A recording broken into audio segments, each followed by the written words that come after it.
Magandang araw po sa inyong lahat mga kaibigan. Welcome back sa ating YouTube channel. Ako po si Chico. Sa lahat po ng mga overseas Filipino workers, non-OFWs at mga balikbayans na nanonood po sa ating video, maraming salamat po sa inyong panonood at sana po ay nasa mabuti kayong kalagayan. Update lamang po tayo mula sa Philippine Airlines para po sa mga pasaherong mga galing po ng Los Angeles. Babasahin po natin itong PAL's Public Advisory po para wala po tayong makalimutan. Ang sabi po dito, update on transfer of PAL Los Angeles flights to new LAX midfield gates from June 15. We wish to report to our valued customers, in particular the Filipino-American community and other Filipinos in Southern California, that Philippine Airlines is continuing to appeal the forced transfer of our flights to the Midfield Satellite Concourse or MSC of the Los Angeles International Airport. The move is still set for June 15, 2021, but we will pursue discussions with Los Angeles World Airports or LAWA Authority in the coming days in the hope of a further delay or a full reversal. Should the transfer proceed despite our best efforts, we ask for your patience and understanding because the MSC gates are in a separate concourse that is linked to the LAX Tom Bradley International Terminal or TBIT by an underground pedestrian tunnel. Please note the following. There will be additional walk time to and from the aircraft gates. Please allot approximately 20 minutes additional time to walk to your departure gates at the MSC. From the TBIT main concourse, after clearing security, passengers will need to access the tunnel walkway via escalators, elevators, and moving walkways. Next, alternative transportation. There will be terminal transfer vehicles similar to golf carts available for passengers who are unable to walk the full distance,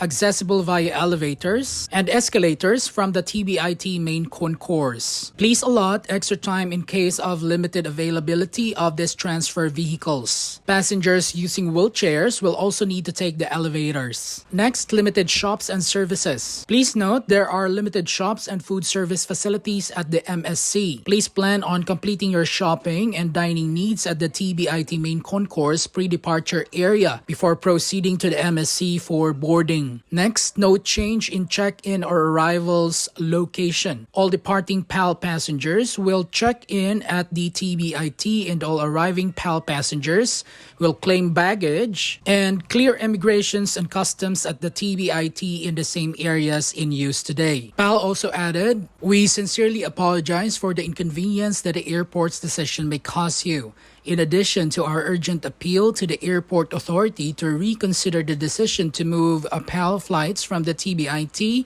to the MSC, PAL also is seeking assistance from city officials. We have raised the important consideration that a large number of our Filipino-American and visiting Filipino travelers are senior citizens or persons with disability who would be better served if the boarding gates are located closer to the check-in and security areas. We will continue to pursue all available remedies in the hope that our flights will be retained at the original gates of the main TBIT concourse for the well-being and convenience of our valued passengers. We will update you if there are any new developments as our dialogue with the authorities continues. Thank you for your understanding and cooperation. That's coming from the Philippine Airlines. Puntahan naman po natin ang mga international flight schedules sa Ninoy Aquino International Airport terminals para po sa araw na ito, June 8, 2021. Sa Ninoy Aquino International Airport Terminal 1, meron pong 2 international flight arrivals ang Philippine Airlines at meron po silang 5 international flight departures. Ang Japan Airlines naman, meron lamang isang international arrival at 2 international flight departures. Samantala, ang mga airlines na Air China, Jetstar Asia, Eva Air, Gulf Air, Ethiopian Airlines, Asiana Airlines at Korean Airlines ay meron pong tig-iisang international flight arrivals at tig-iisang international flight departures. Samantala sa Ninoy Aquino International Airport Terminal 2 naman, ang Philippine Airlines po ay meron lamang 4 na international flight arrivals at the rest na po ng mga flights sa Ninoy Aquino International Airport Terminal 2 ay puro na po mga domestic flights mula sa PAL Express. Sa Ninoy Aquino International Airport at Terminal 3 naman, meron pong 2 international flight arrivals ang Singapore Airlines at meron din po silang 2 international flight departures. Ang Qatar Airways at All Nippon Airways, meron namang tig-isang international flight arrivals at tig-2 international flight departures.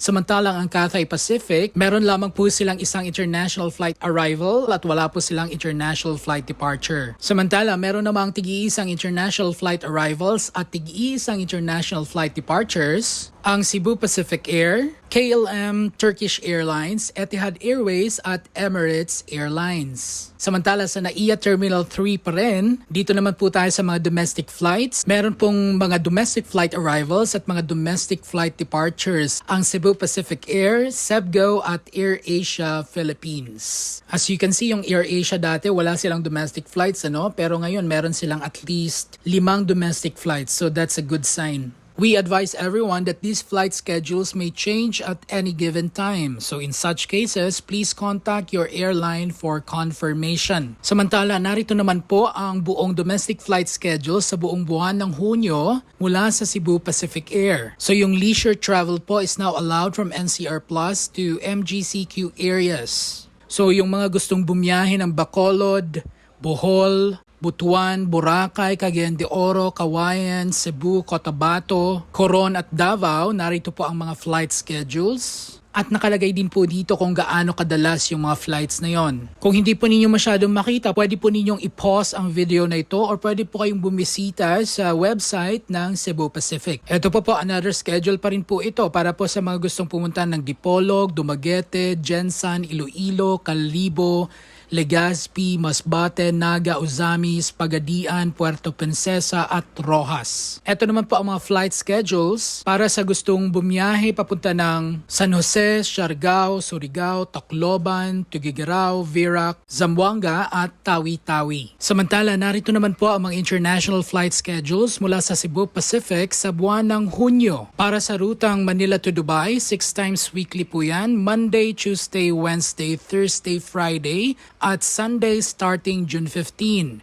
Ang rutang Dubai-Manila, daily po yan, starting June 16 pagkatapos po ng travel ban. Manila to Hong Kong, 5 times daily, Monday, Tuesday, Thursday, Saturday at Sunday. Hong Kong-Manila, 4 times weekly po yan, Monday, Tuesday, Thursday at Sunday. Ang biyaheng Manila-Seoul-Manila, 2 times weekly po yan, every Thursday and Saturday. At ang flight na Manila to Singapore, 3 beses sa isang linggo, Tuesday, Thursday and Saturday. Ang Singapore to Manila, 3 times weekly din, Wednesday, Friday, Sunday. At ang biyaheng Manila-Tokyo-Manila, 2 beses sa isang linggo, Wednesday and Saturday. Dagdag pa po ng Cebu Pacific dito, this is a developing situation. Cebu Pacific may adjust flights depending on government regulations. We will contact passengers through the email addresses and mobile numbers provided upon booking for any information regarding their flights. We shall also provide updates through our website and official social media accounts.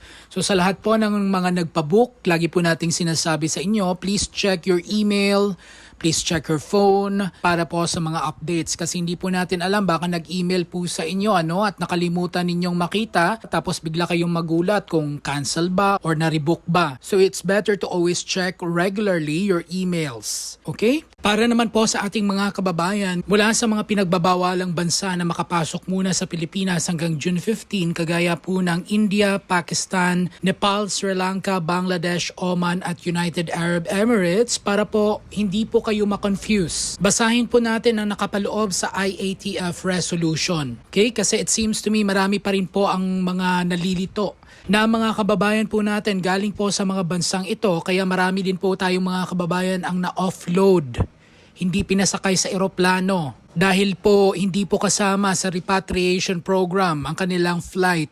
I know hindi po ninyo kasalanan yon, kasalanan po ito ng gumawa nitong resolution na ito at kasalanan din po ito ng mga ahensya ng gobyerno na hindi po nakapag-disseminate ng maayos na impormasyon. So para po sa inyong kaalaman, babasahin ko po itong parte ng Section 3 ng IATF Protocol. Ang sabi po dito, with reference to the memorandum from the Executive Secretary dated May 14, 2021 and May 31, 2021, imposing travel restrictions on travelers from India, Pakistan, Nepal, Sri Lanka, Bangladesh, Oman, and United Arab Emirates, which exempts the entry of Filipinos from the foregoing countries who are returning as part of the repatriation program of the government and authorize the IATF to provide for other reasonable exceptions to entry restrictions and protocols imposed thereto. The IATF hereby exempts non-Philippine government repatriation efforts. The following guidelines shall govern the implementation of such exemptions. Letter A, in case of Philippine government organized repatriation, the Department of Foreign Affairs and Overseas Workers Welfare Administration shall conduct a prior coordination with each other and with the Department of Health, Bureau of Quarantine, Department of Transportation, and its one-stop shop and Civil Aviation Authority of the Philippines, and the National Task Force Against COVID-19 Task Group for the Management of Returning Overseas Filipinos at least 48 hours prior to the departure from the country of origin. Letter B, in case of non-Philippine government repatriations, all Filipino repatriates from the countries with travel restrictions must present a negative RT-PCR result with the test taken within 48 hours prior to boarding the aircraft or vessel.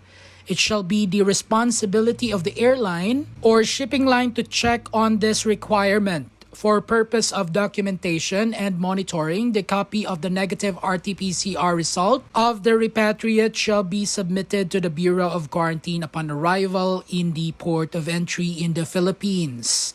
Next, prior approval from the BOQ for the entry of the flight or vessel carrying the Filipino repatriates is a prerequisite prior to its movement from point of origin. For this purpose, the concerned local manning agency in the case of seafarers, the Philippine Recruitment Agency for Land-Based Workers, or the sponsoring Philippine government agency, in case of other overseas Filipinos not covered in the foregoing, shall submit the request for exemption to the DOH BOQ indicating the flight or vessel and repatriate details. Said approval by DOH BOQ is tantamount to IATF's approval on the repatriation effort. Next, all repatriates from countries with travel restrictions in effect shall be placed in a strict 14-day facility-based quarantine from the date of arrival in the Philippines, with the date of arrival being the first day. The same protocols shall be applied to other countries which may be included in the travel restrictions as determined by the IATF or the Office of the President. So yun po ang sabi ng IATF protocol, mga kaibigan. Dalawang klase lamang po ang repatriation na pwede kayong mapasama. Ang Philippine Government Organized Repatriation at ang Non-Philippine Government Repatriation. Yung mga individual bookings po na binook po ng kasama ninyo or ng kaibigan ninyo or ng amo ninyo or kayo mismo ay hindi po i-honor yon pagdating po ninyo sa airport. Okay po? So inuulit po natin, dalawang klaseng repatriation programs lamang po ang pwedeng payagan mula sa mga bansang sakop ng travel ban. Ito po ang Philippine Government Repatriations